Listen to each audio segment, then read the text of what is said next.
My heels click against the polished marble of my apartment building's lobby, echoing in the emptiness of a Tuesday evening. Another 14-hour workday behind me.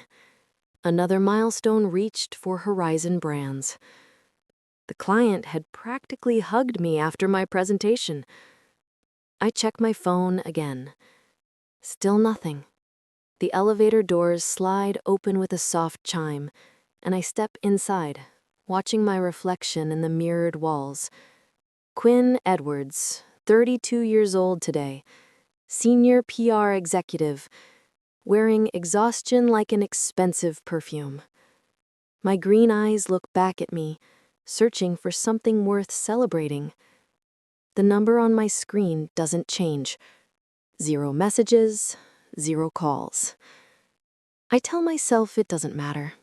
I'm a grown woman who handles multi-million-dollar accounts. Birthdays are for children. But when I unlock my apartment door, the small cake I bought myself that morning sits accusingly on my coffee table. A single candle stands unlit in its center. Happy birthday to me, I whisper to no one. I drop my leather briefcase by the sofa and kick off my heels, sinking onto the cushions. My apartment feels hollow tonight, despite the careful decorating I'd done to make it feel like home. The clock ticks steadily toward midnight, counting down the final minutes of my birthday. My phone remains stubbornly silent. I reach for my laptop, thinking I'll distract myself with work, maybe check that proposal one more time.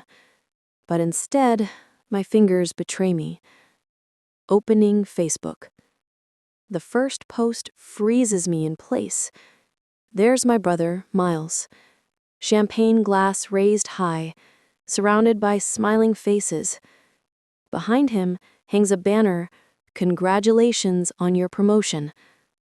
My father's arm is draped around his shoulder, pride radiating from his face. My mother stands on his other side, beaming. The timestamp shows the photos were posted 4 hours ago. My birthday. I scroll down, each image a fresh wound. Dozens of pictures, the entire extended family there. Aunts, uncles, cousins I haven't seen in years. All gathered around Miles, celebrating. The comments swim before my eyes. "So proud of our superstar," my father wrote. "The Edwards family legacy continues," my mother added. My hand trembles as I set the laptop down. They didn't forget my birthday. They chose to celebrate something else instead. Again, the memory surfaces without invitation. Sitting alone at the restaurant table, 11 years old, a single birthday candle melting into my cake as I waited for my family to return from Miles's debate competition. They'd promised they'd be back in time. They weren't. Then at 17, shipped off to Grandma's house on my birthday weekend while my parents toured Yale with Miles. It's his future, Dad had explained, not quite meeting my eyes. My college graduation, overshadowed by Miles's engagement announcement at what was supposed to be my celebration dinner. The conversation quickly shifted from my summa cum laude honors to wedding venues and guest lists. Just last month, my father dismissed the Horizon campaign that increased client revenue by 41%. "It's just advertising, Quinn," he'd said, glancing at his watch. "Not like Miles's work in finance. That's the real impact." I pick up my phone and scroll through my contacts. Family names blur together. People who've never once called to ask about my accomplishments, my struggles, my life. An email notification pops up. I open it mechanically, then blink at the message. My performance bonus for the Horizon campaign. $82,000. My phone rings, startling me. My mother's name appears on the screen. For one foolish moment, hope flutters in my chest. "Hello?" I answer, hating the eagerness in my voice. Quinn, darling. My mother's voice bubbles through the speaker. I'm so glad I caught you. Listen, we're planning a little something for Miles and Jessica's anniversary next month, and I was hoping you could help out. Nothing major, just handling the catering and maybe the decorations. The clock strikes midnight. My birthday is officially over. Mom, I say, my voice shaking, today was my birthday. A pause. Oh, she sounds genuinely surprised. Oh, honey, with Miles's big promotion, it just slipped our mind. I stare at the email still open on my laptop. $82,000. More money than I've ever had at once. Something shifts inside me like tectonic plates sliding into a new formation. My voice steadies. Don't worry about it, Mom. I say, the words coming from somewhere new and unfamiliar. I understand what's important to this family. And for the first time in my life, I truly do. 4 days later at work, I hover over the keyboard, stunned. Mom's accidental invitation put me in the family chat. Quinn should contribute to Miles's anniversary gift, at least $20,000, my father wrote. My mother's reply appeared below. She just got that bonus time. Even my name was misspelt. I lean back in my office chair. The Chicago skyline stretches beyond my window. Jennifer appears. Your brother's online too, she says. Miles used our contacts at Regent Tech without asking me. Jennifer scans the emails. That's messed up, Quinn. Apparently, it's time you support the family for once, I mutter. What exactly have they done for you lately? Jennifer shrugs. Your bonus was well earned.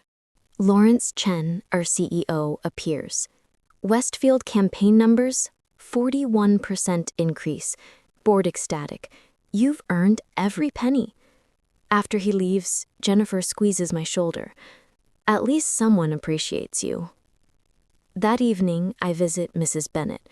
Warm cookies, cozy kitchen, our 3-year ritual.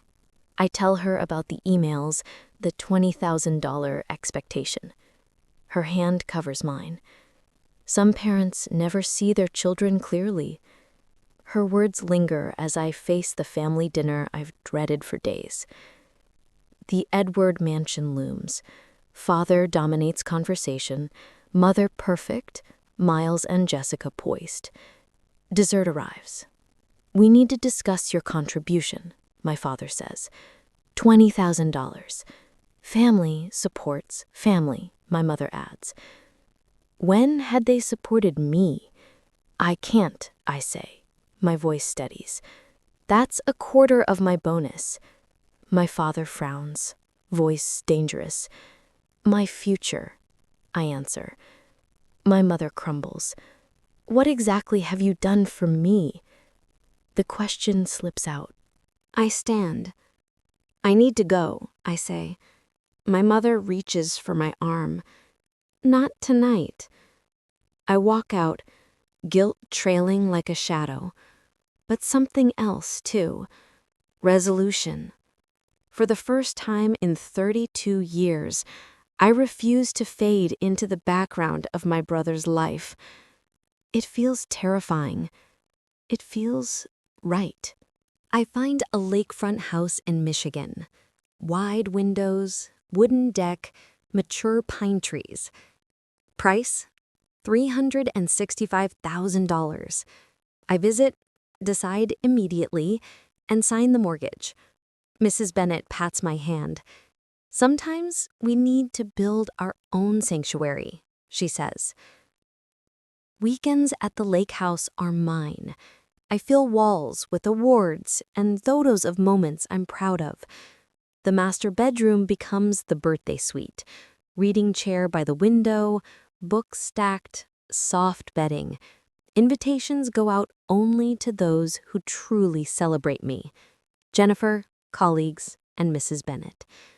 On the deck, sunset reflecting on the lake, I finally feel powerful. Calls from my family pile up, ignored. Housewarming complete, laughter and connections surround me. Birthday arrives. 33 candles. Friends, colleagues, Mrs. Bennet, all celebrating me. Jennifer raises her glass. Miles appears later, awkward, holding a package. "Join us," I say. He gives me a restored photo of me at 7. Proof I existed even when no one was watching. Mom comes last, hands trembling, offering a cupcake. "Happy birthday, Quinn," she whispers. I smile. Small steps. I finally celebrate myself. The lake glows behind me, and for the first time, I know validation begins within.